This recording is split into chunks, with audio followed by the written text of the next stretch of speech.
فاعوذ باللہ من الشیطان الرجیم بسم اللہ الرحمن الرحیم قال اللہ تعالی فی الکتاب الحکیم الم تر کیف ضرب اللہ مثلا کلمۃ طیبۃ کشجرۃ طیبۃ اصلها ثابت وفرعها فی السماء تؤتی اکلها کل حین بإذن ربها وَيَضْرِبُ اللَّهُ الْأَمْثَالَ لِلنَّاسِ لَعَلَّهُمْ يَتَذَكَّرُونَ۔ سامعین گرامی،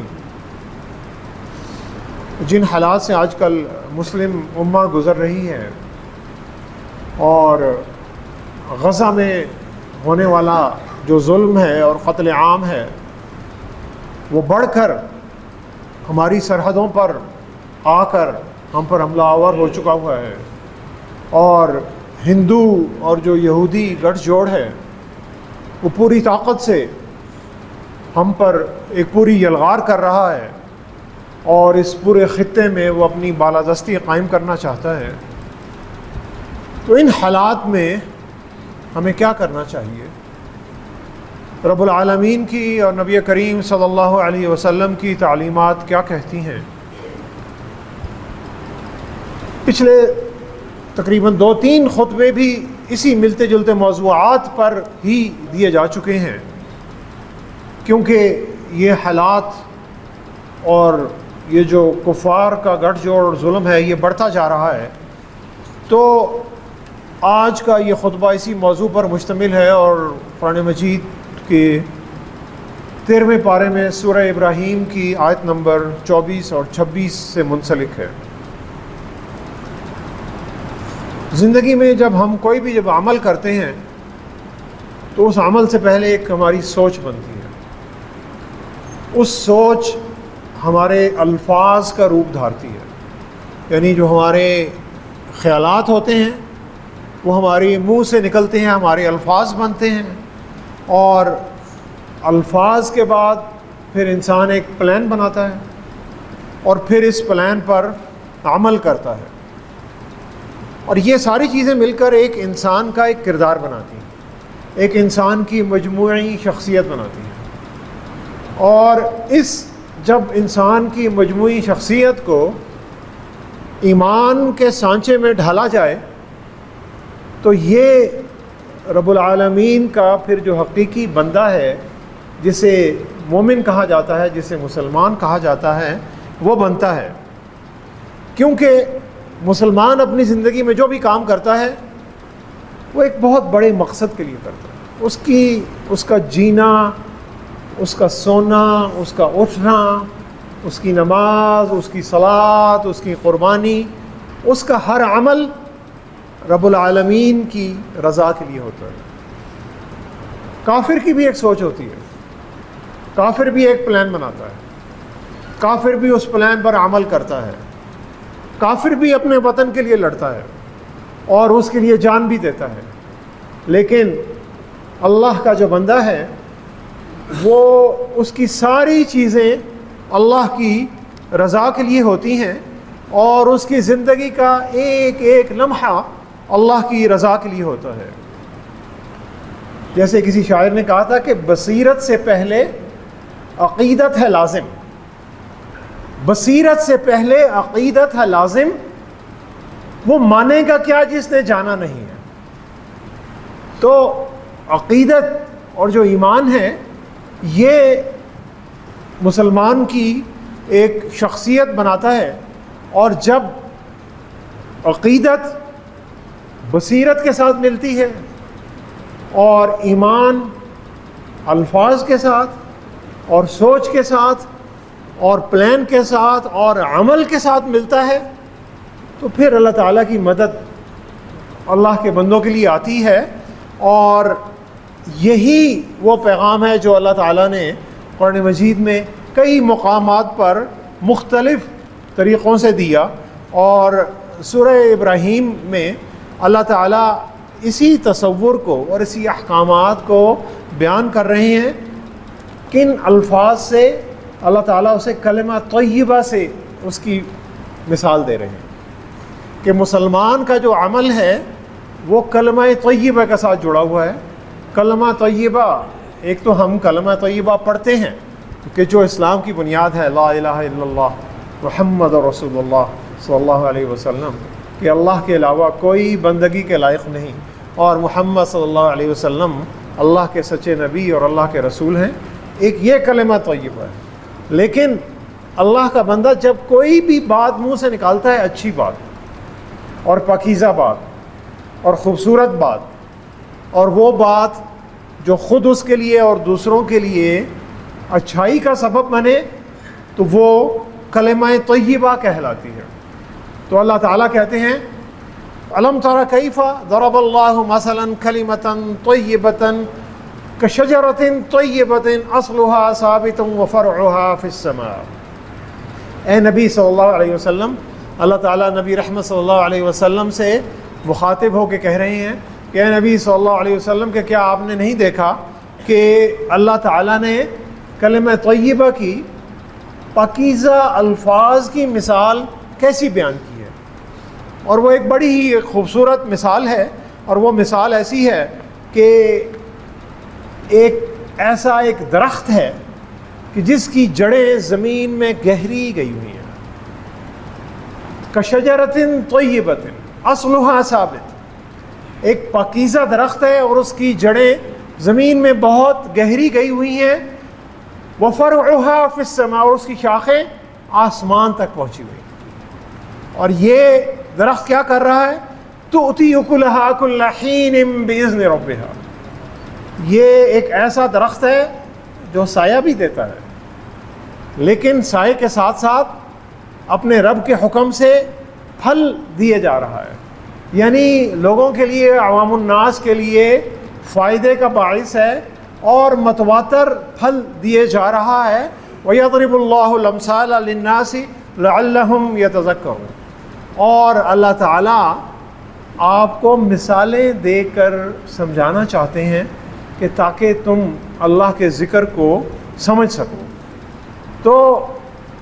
سامعین گرامی، کلمہ طیبہ وہ کوئی بھی پاکیزہ کلمہ، کوئی بھی خوبصورت بات، بے معنی گپ شپ نہیں جو ہم لگاتے ہیں، کسی کی غیبت نہیں، کسی کی چغلی نہیں، کسی پر طنز نہیں، کسی کا مذاق نہیں اڑانا، اور جو بھی اچھی بات کسی کی تربیت کے لیے، اپنی اصلاح کے لیے،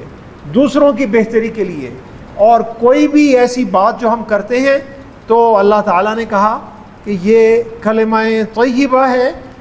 بامعنی، بمقصد اور پاکیزہ الفاظ جو مومن کے منہ سے نکلتے ہیں، وہ کلمہ طیبہ۔ تو یہاں پر اللہ تعالیٰ یہ بھی پیغام دے رہے ہیں مومنوں کو کہ اللہ کے بندو، جو تم فضول گپ شپ لگاتے ہو، اس گپ شپ کا کوئی فائدہ نہیں ہے، چاہے وہ ایک دوسرے سے کر رہے ہو، چاہے وہ سوشل میڈیا پہ وقت ضائع کر رہے ہو۔ اصل بات یہ ہے کہ تم کوئی بامعنی، بامقصد بات کر رہے ہو اور ایک پاکیزہ بات کر رہے ہو، تو وہ پاکیزہ بات اس درخت کی طرح ہے کہ جس کی جڑیں زمین میں بہت گہری گئی ہوئی ہیں اور اس کی شاخیں آسمان تک پہنچی ہوئی ہیں۔ تو مقصد کیا ہے اللہ تعالیٰ کا اس مثال دے کر سمجھانے کا؟ مقصد یہ ہے کہ جو مومن کی زندگی ہے وہ شارٹ ٹرم نہیں ہے، وہ کوئی چھوٹی سی کہ آج مجھے کوئی کامیابی مل جائے، کوئی ترقی مل جائے، کوئی پیسے مل جائیں، کوئی شہرت مل جائے، کوئی دولت مل جائے، کوئی بڑا میرے پر کوئی اللہ کی رحمتیں برکتیں آج ہی مل جائیں، شارٹ ٹرم نہیں ہے۔ مسلمان کی زندگی ایک درخت کی طرح ہے۔ درخت، ہم سب کو پتہ ہے کہ جب آپ چھوٹا سا بیج ڈالتے ہیں، پھر اس بیج سے ایک ننھا سا پودا نکلتا ہے، پھر اس پودے کی حفاظت کرنی پڑتی ہے، پھر وہ پودا بڑا ہوتا ہے، پھر وہ بڑا ہو کر درخت بنتا ہے، اور پھر تناور درخت بن کر کئی سال بعد وہ پھل دینا شروع کرتا ہے۔ تو اس طرح انسان کی زندگی بھی ایسی ہی ہے، اسے فوراً کوئی چیز نہیں ملتی، اسے محنت کرنی پڑتی ہے، اسے علم حاصل کرنا پڑتا ہے، اسے ہنر حاصل کرنا پڑتا ہے، اسے دیانتداری سے کام کرنا پڑتا ہے، اسے لوگوں کو پھل دینا پڑتا ہے بغیر کسی اجرت کی توقع رکھے۔ پیڑ درخت جب کسی کو پھل دیتا ہے تو پیڑ کو تو کوئی اجرت نہیں ملتی، درخت کو تو کوئی اجرت نہیں ملتی، تو اللہ کا بندہ دوسروں کے لیے جب خیر پھیلاتا ہے پھر وہ آہستہ آہستہ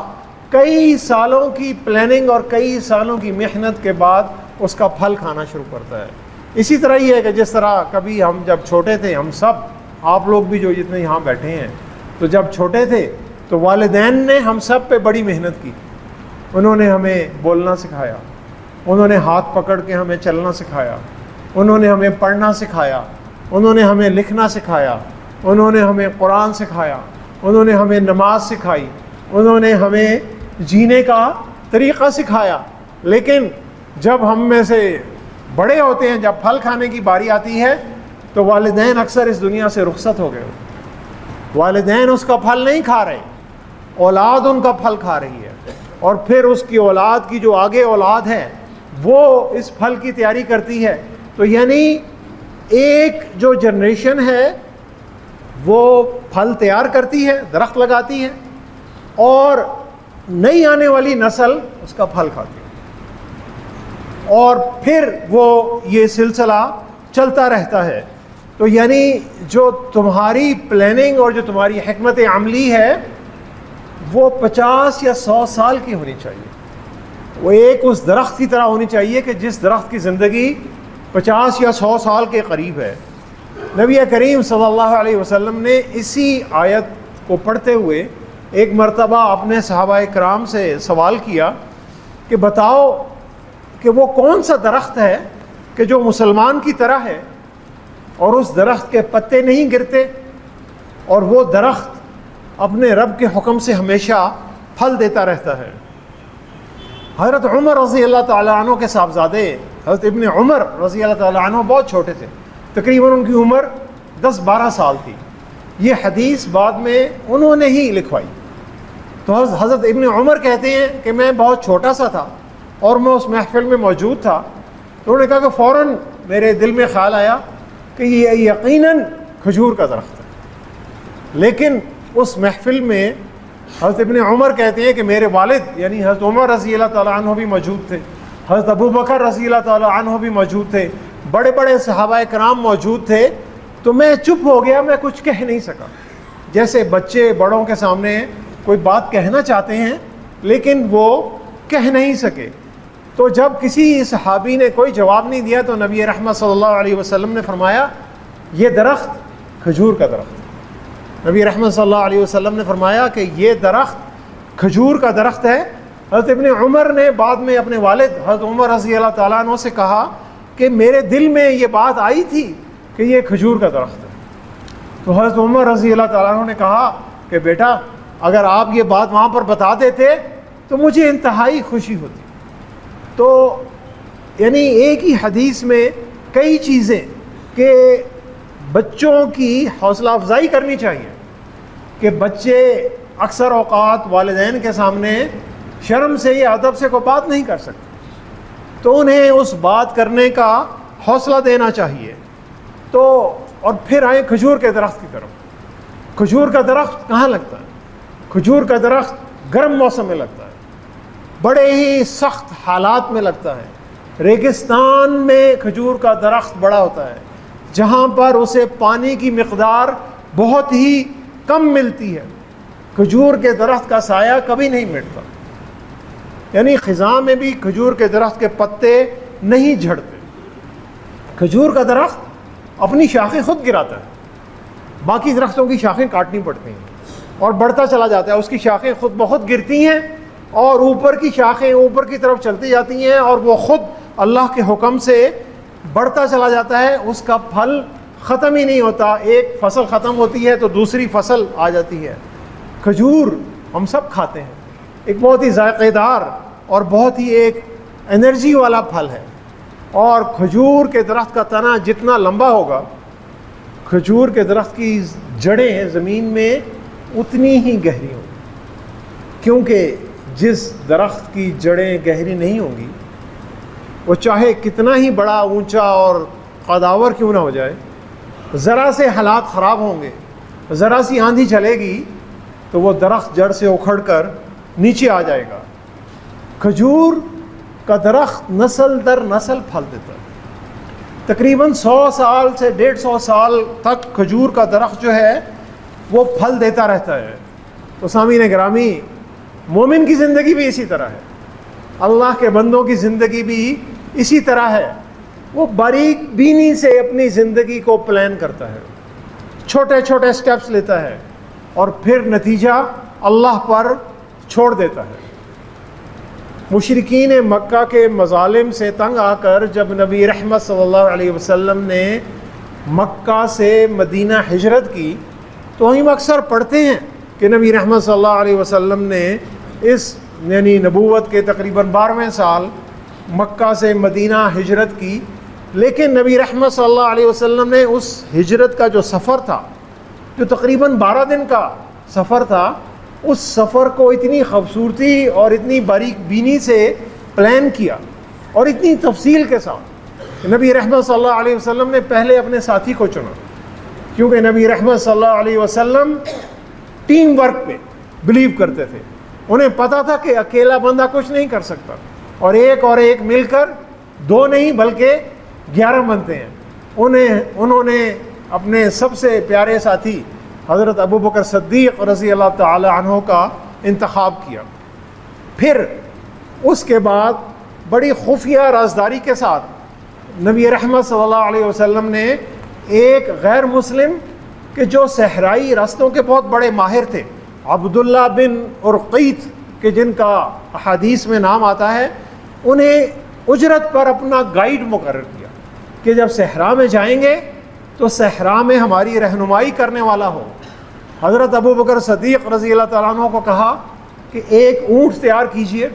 اور اس اونٹ پر صرف کھانے پینے کا سامان ہونا چاہیے، اور وہ اونٹ اپنے ملازم کے حوالے کر دیں۔ اور نبی رحمت صلی اللہ علیہ وسلم مکہ سے نکلتے ہیں مدینہ کے لیے۔ اب سامعین گرامی، جو مدینہ ہے وہ مکہ کے بالکل شمال میں، اگر آپ نقشے پہ دیکھیں تو یہاں پر مکہ ہے اور اس کے اوپر مدینہ ہے شمال میں۔ نبی رحمت صلی اللہ علیہ وسلم شمال میں جانے کی بجائے، نارتھ میں جانے کی بجائے جنوب میں گئے، ساؤتھ میں، اور غار ثور میں جا کر چھپ گئے۔ یعنی نبی رحمت صلی اللہ علیہ وسلم ایک حکمت عملی سے کفار کو دھوکہ دینا چاہتے تھے۔ وہ یہ نہیں چاہتے تھے کہ وہ پکڑے جائیں اور کفار انہیں شہید کر دیں۔ نبی رحمت صلی اللہ علیہ وسلم وہاں سے نکلنا چاہتے تھے، وہ وہاں سے نکلے اور غار ثور میں جا کر چھپ گئے، اور وہاں پر وہ 3 دن چھپے رہتے ہیں۔ اور اس سفر سے نکلنے سے پہلے نبی رحمت صلی اللہ علیہ وسلم نے حضرت ابو بکر رضی اللہ تعالیٰ عنہ کی بیٹی حضرت اسماء رضی اللہ تعالیٰ عنہ اور ان کے بیٹے حضرت عبداللہ رضی اللہ تعالیٰ عنہ کو، جو کہ چھوٹے چھوٹے تھے اس وقت، انہیں بتایا تھا کہ ہم یہاں سے نکل کر غار ثور میں چھپیں گے، اور آپ نے ہمارے لیے 3 دن ہمیں خبریں بھی دینی ہیں کفار کی، اور ہمیں کھانے پینے کا سامان بھی لینا ہے۔ اور ساتھ ساتھ نبی رحمت صلی اللہ علیہ وسلم نے حضرت ابو بکر کے ملازم عامر بن فہیرہ کو بتایا کہ جب اسماء اور عبداللہ آئیں گے غار ثور میں تو ان کے قدموں کے نشان پڑ رہے ہوں، تو تم نے اپنی بکریوں کا ریوڑ لے کر چلنا ہے اور ان نشانات کے اوپر چلنا ہے تاکہ یہ نشانات مٹ جائیں، یعنی کفار کو کوئی ہمارا ٹریس نہ مل سکے۔ جیسے آج کی دنیا میں اگر کوئی بمبنگ کرنے کے لیے جہاز آتا ہے تو جسے کہتے ہیں وہ اسٹیلتھ ٹیکنالوجی، یعنی کہ وہ جہاز ریڈار پر نہیں آتا، تو اس وقت نبی رحمت صلی اللہ علیہ وسلم اپنی حکمت عملی سے اپنے سارے نشانات جو ہیں وہ مٹاتے جا رہے ہیں، اور پھر وہاں پر آپ 3 دن چھپے رہتے ہیں، اور 3 دن کے بعد نبی رحمت صلی اللہ علیہ وسلم مکہ سے مدینہ کے لیے نکلتے ہیں۔ مکہ سے مدینہ کے نکلنے کا راستہ سیدھا آتا ہے، بحیر احمر کی طرف اگر جائیں مغرب میں تو جدہ آتا ہے، یعنی آج بھی جو حجاج جاتے ہیں مدینہ سے مکہ وہ جدہ سے ہو کے نہیں جاتے۔ نبی رحمت صلی اللہ علیہ وسلم نے وہ راستہ اختیار کیا جو بحیر احمر کے ساتھ ساتھ چلتا تھا۔ یہ لمبا راستہ تھا، مشکل راستہ تھا، اس لیے کہ تاکہ کفار کو بالکل یہ شک نہ ہو سکے کہ نبی رحمت صلی اللہ علیہ وسلم کسی اور لمبے اور مشکل راستے سے چل گئے. وہاں سے جو جدہ شہر تو بہت بعد میں بنا, وہاں سے نبی رحمت صلی اللہ علیہ وسلم بحیرہ احمر کے ساتھ ساتھ چلتے مدینہ کی طرف پہنچتے ہیں, اور وہاں پر پھر مشرق میں مدینہ کے مقام پر پہنچتے ہیں. تو کفار مکہ نے پورا زور لگایا, اور نبی رحمت صلی اللہ علیہ وسلم جس دن نکلے اس دن اپنے بستر پر حضرت علی رضی اللہ تعالیٰ عنہ کو سلا کر جاتے ہیں. حضرت علی رضی اللہ تعالیٰ عنہ کی عمر اس وقت تقریباً 22 سال تھی, اور نبی رحمت صلی اللہ علیہ وسلم کو پتہ تھا کہ کفار مکہ حضرت علی رضی اللہ تعالیٰ عنہ کے ساتھ کوئی برا سلوک نہیں کریں گے, یعنی وہ انہیں کچھ نہیں کہہ سکتے. وہی ہوا, اور کفار مکہ جو تھے ناکام واپس لوٹ گئے. انہوں نے یہ بھی اعلان کیا کہ نبی رحمت صلی اللہ علیہ وسلم کو جو زندہ یا مردہ گرفتار کر کے لائے گا اسے 100 اونٹوں کا انعام دیا جائے گا. 100 اونٹ سمجھ لیں آج کے کوئی 10 کروڑ یا 100 کروڑ روپے بنتا ہوگا, لیکن انہیں کامیابی حاصل نہیں ہوئی. تو اس چھوٹے سے سفر میں, یعنی جو 12 دن کا سفر تھا, نبی رحمت صلی اللہ علیہ وسلم نے اس پورے سفر کے ایک ایک لمحے کی, ایک ایک ساعت کی پلاننگ کی, باریک بینی کے ساتھ, خوبصورتی کے ساتھ ایک حکمت عملی بنائی. اپنے ساتھی کو چنا, اپنا زاد راہ ساتھ رکھا, سامان ساتھ رکھا, پانی ساتھ رکھا, کھانے کی چیزیں ساتھ رکھیں, رہنما کو ساتھ رکھا, گائیڈ کو ساتھ رکھا, بشک غیر مسلم ہی تھا لیکن بھروسے کا آدمی تھا, اسے ساتھ رکھا. اور پھر اس حکمت عملی پر عمل کرتے ہوئے نبی رحمت صلی اللہ علیہ وسلم مدینہ پہنچتے ہیں, اور پھر اسلامی جو ہجری کیلنڈر ہے اس کا آغاز ہوتا ہے, اور اسلامی جو ریاست ہے اس کی بنیاد رکھی جاتی ہے. تو سامعین گرامی, نبی رحمت صلی اللہ علیہ وسلم کی ساری زندگی تھی, بچپن سے جوانی تک, جوانی سے درمیانی عمر تک, اور پھر بڑی عمر تک, اور ان کی وفات میں بیماری سے پہلے بھی, بیماری کے وقت تک بھی انہوں نے حکمت عملی اور پلاننگ کا دامن ہاتھ سے نہیں چھوڑا. آپ نے بھلائی کا کام نہیں چھوڑا, حتیٰ کہ آخری دنوں میں بھی, بیماری کے بستر پر بھی نبی رحمت صلی اللہ علیہ وسلم اپنے صحابہ کرام کی اخلاقی اور کردار کی تربیت سازی کرتے رہے. ہم میں سے اکثر لوگ یہ کہتے ہیں کہ بھائی ہم تو ریٹائر ہو چکے, میں تو بس ٹائم پاس کر رہا ہوں, اور میرے پاس تو کوئی کام ہی نہیں ہے, ہمارا تو وقت گزر گیا ہے, اور ہم کیا کریں, ہم تو کچھ نہیں کر سکتے. نوجوان سے پوچھیں, وہ کہتے ہیں ہمارا تو کوئی مستقبل ہی نہیں ہے, پاکستان میں تو رہنا ہی نہیں ہے, پاکستان سے باہر ہی جانا ہے. اور درمیانی عمر کے لوگوں سے بات کریں تو وہ کہتے ہیں کہ حالات اتنے خراب ہیں کہ میں کوئی چھوٹا سا کام بھی کروں گا نیکی کا تو اس سے کچھ نہیں ہوگا, معاشرے میں تبدیلی نہیں آئے گی. سامعین گرامی, نبی رحمت صلی اللہ علیہ وسلم کا ایک بہت خوبصورت فرمان ہے. آپ صلی اللہ علیہ وسلم نے فرمایا,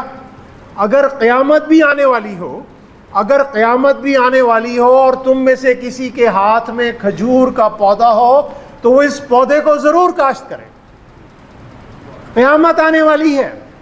اور تمہارے ہاتھ میں کھجور کا ایک ننھا سا پودا ہے جس نے 10-15 سال میں پھل دینا ہے, اس پودے کو ضرور کاشت کرے. ہم درخت کاٹتے ہیں, لگاتے نہیں ہیں ہم, اور پھر ہم کہتے ہیں بارشیں نہیں ہوتی, اور اللہ سے دعا مانگتے ہیں کہ اللہ تعالیٰ ہمیں بارش بھیج دیں. سامعین گرامی, درخت کاشت کریں, پھر بارش کی دعا کریں. اور جو انسانوں کی جو تبدیلی ہے, ایمان اور اخلاق کی تبدیلی اور حالات بدلنے کی تبدیلی, یہ بھی درخت کی طرح ہی ہے, یہ بھی کسی انقلاب سے نہیں آ سکتی. یہ ایک بتدریج تبدیلی ہے کہ جو مسلمان کی زندگی میں آتی ہے, اور بچپن سے لے کر جوانی تک اور پھر بڑھاپے تک وہ اس پر چلتا رہتا ہے, آخری سانس تک وہ دوسروں کے لیے پھل دیتا رہتا ہے. تؤتی اکلھا کل حین باذن ربھا, وہ اس درخت کی مانند ہے کہ جو اللہ کے حکم سے پھل دے رہا ہے, اور وہ اس درخت کی مانند ہے کہ جس کی جڑیں زمین میں بہت گہری گئی ہوئی ہیں. کشجرۃ طیبۃ اصلھا ثابت وفرعھا فی السماء, اور اس کی شاخیں آسمان تک گئی ہوئی ہیں, اور وہ تبدیلی ہو سکتا ہے اس کی زندگی میں نہ آئے, اور اس کے آنے والی نسلوں میں وہ تبدیلی آئے, اور اس کی آنے والی نسلیں وہ خوشحالی کے راستے پر چلیں اور وہ اپنی پوری زندگی یعنی آخری دم تک وہ خدمت کرتا رہے خلق خدا کی اور پھل دیتا رہے اور دوسروں کے لیے اور اپنی اولاد کے لیے اور اپنے گھر والوں کے لیے اور معاشرے کے لیے اچھائی کا سبب بنتا رہے۔ تو سامعین گرامی، آج جو ہے باطل کی آندھی بڑی شدت سے چل رہی ہے، بہت تیزی سے چل رہی ہے، اور ہندو اور یہودی گٹھ جوڑ کھل کر عریاں ہو کر سامنے آ چکا ہوا ہے۔ کسی کو غلط فہمی ہے وہ دور ہو جانی چاہیے۔ وہ غزہ میں مسلمانوں کے قتل عام کے بعد اب اس سرزمین کو اور اس خطے کو جہاں پر اللہ کے نام لیوا اور نبی رحمت صلی اللہ علیہ وسلم کے نام لیوا موجود ہیں اور ان سے پیار کرنے والے موجود ہیں، انہیں بھی ختم کرنا چاہتے ہیں اور انہیں بھی اپنا غلام بنانا چاہتے ہیں۔ تو سامعین گرامی، اگر ہمارے درخت اونچے ہیں اور درخت کی جڑیں نہیں ہیں تو وہ ہلکی سی آندھی سے بھی اکھڑ جائیں گے، لیکن اگر درخت کی جڑیں صحیح ہیں اور اس کی شاخیں بھی اچھی ہیں اور وہ اللہ کے حکم سے پھل دے رہا ہے تو سامعین گرامی کوئی آندھی کوئی طوفان انہیں گرا نہیں سکتا، کیونکہ کفار کیا چاہتے ہیں؟ وہ اللہ کے نور کو بجھانا چاہتے ہیں۔ یریدون لیطفئوا نور اللہ بافواہہم، وہ چاہتے ہیں کہ مختلف حین و بہانوں سے جو اللہ کا نور اس دنیا میں پھیلا ہوا ہے اس نور کو بجھا دیں۔ واللہ متم نورہ ولو کرہ الکافرون، لیکن اللہ تعالیٰ اس نور کو مکمل کر کے رہیں گے، چاہے کفار کو یہ کتنا ہی ناگوار گزرے۔ ہم شاید اس نور کو مکمل نہیں کر سکیں، لیکن اللہ تعالیٰ ہماری جگہ کسی اور کو لے آئیں گے اور وہ اس نور کو ضرور پورا کریں گی، چاہے یہ کفار کو کتنا ہی ناگوار گزرے۔ تو سامعین گرامی، کیا کریں؟ درخت کی طرح بنیں۔ اسرائیلی مصنوعات اور امریکی مصنوعات اور انڈین مصنوعات کا بائیکاٹ ضرور کریں، نعرے بھی لگائیں اور احتجاج بھی کریں، لیکن یہاں پر ختم نہیں ہونا۔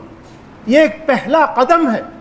کہ جو اس لمبی ایک جنگ میں، اور یہ جنگ چلتی آ رہی ہے اور یہ چلتی رہے گی، قیامت تک چلتی رہے گی، حضرت عیسیٰ علیہ السلام کے ظہور تک چلتی رہے گی، اور اس کے بعد تک قیامت تک یہ جنگ جو ہے کفر اور اسلام کی جنگ چلتی رہے گی۔ ہم نے سال ہر سال محنت کرنی، ایمانداری کے ساتھ، دیانت کے ساتھ، علم کے ساتھ، ہنر کے ساتھ، جس شعبے میں بھی ہم ہیں، چاہے کوئی ڈرائیور ہے، چاہے کوئی سیکورٹی گارڈ ہے، چاہے کوئی ڈیلیوری بوائے ہے، چاہے کوئی سیلز مین ہے، چاہے کوئی ویٹر ہے، چاہے کوئی مینیجر ہے، چاہے کوئی بہت بڑا آدمی ہے، ہر بندے کو جس شعبوں میں ہے، کوئی ڈاکٹر ہے، کوئی انجینئر ہے، کس بھی شعبے میں ہے، ہر شعبے میں اس نے محنت کرنی ہے اور اس نے اپنا کام بہترین طریقے سے کرنا ہے۔ اور جب اپنے کام کو ہم بہترین طریقے سے کر رہے ہوں گے، ہمارے پاس دوسروں کے کام میں ٹانگ اڑانے کے لیے وقت نہیں ہوگا۔ ہمارے پاس وقت بہت ہوتا ہے، اپنا کام ہم صحیح طرح نہیں کرتے، دوسروں کے کام میں کیڑے نکالتے ہیں۔ ادارے بھی اپنا کام نہیں کرتے، دوسروں کے کام کرتے ہیں۔ ہر ادارہ دوسرے کے کام میں گھستا ہے، ہر شخص دوسرے کے کام میں گھستا ہے۔ بھائی اپنا اپنا کام جو ہے جس شعبے میں ہے اس شعبے میں ترقی کرنی ہے، محبتوں کو پھیلانا ہے۔ اشداء علی الکفار رحماء بینہم، آپس میں نرم دل، آپس کی نفرتیں اور عداوتیں اور جو سیاسی رنجشیں انہیں ختم کرنا ہے، ایک امت بننا ہے، تو پھر کفار کے سامنے سینہ تان کر کھڑے ہو سکتے ہیں۔ ساغر صدیقی کے کلام کے ساتھ میں اپنی گفتگو کا اختتام کرتا ہوں۔ شعور کے لباس میں صداقتیں ہیں منتظر، شعور کے لباس میں صداقتیں ہیں منتظر، خلوص اور اعتبار کے جہان کو نکھار دو، تصورات زندگی کو پھر لہو کا رنگ دے، تصورات زندگی کو پھر لہو کا رنگ دے، چلو جنوں کی وسعتوں پہ دانشوں کو وار دو، فضائیں جس کی نگہتوں سے ہو بہار گلستان، فضائیں جس کی نگہتوں سے ہو بہار گلستان، تو ایسے ایسے پھول کو ستارہ بہار دو، یہی عظمتوں کا ایک اصول جاوداں حضور، یہی عظمتوں کا ایک اصول جاوداں حضور۔ امیر کو شجاعت، غریب کو وقار دو، نظر نظر میں معجزن تجلیوں کے قافلے، وہ جذبہ حیات نو بشر بشر ابھار دو، چمن چمن گلی گلی گاؤں شہر پکار دو، وطن کو سرفروش دو، وطن کو جانثار دو، جو اپنے حیض بے قرار سے کو حصار پیس دیں، جو اپنے حیض بے قرار سے کو حصار پیس دے، جو آسماں کو چیر دے، ہمیں وہ شہسوار دو۔ برس رہی ہیں رحمتیں اور برکتیں فلک سے، برس رہی ہیں رحمتیں اور برکتیں فلک سے، اٹھو پیارو، اٹھو پیارو وطن میں کہکشائیں اتار دو، اٹھو پیارو وطن میں کہکشائیں اتار دو۔ سامعین گرامی، دعا کریں کہ اللہ تعالی ہمیں ہماری سوچ کو، ہمارے الفاظ کو، ہمارے پلان کو اور ہمارے عمل کو پاکیزہ سے پاکیزہ تر بنانے کی توفیق عطا فرمائے۔ اللہ تعالی ہمارے اس وطن کی حفاظت فرمائے، اور اللہ تعالی ہمیں یہ جو اللہ کا نور ہے، اس نور کو اپنی اپنی زندگیوں میں اور پھر اس پوری دنیا میں اس نور کو پھیلانے کی توفیق عطا فرمائے۔ صدق اللہ العلی العظیم ونفعنی وإیاکم بآیاتہ وذکر الحکیم، انہ تعالی جواد کریم ملک برء رؤوف الرحیم۔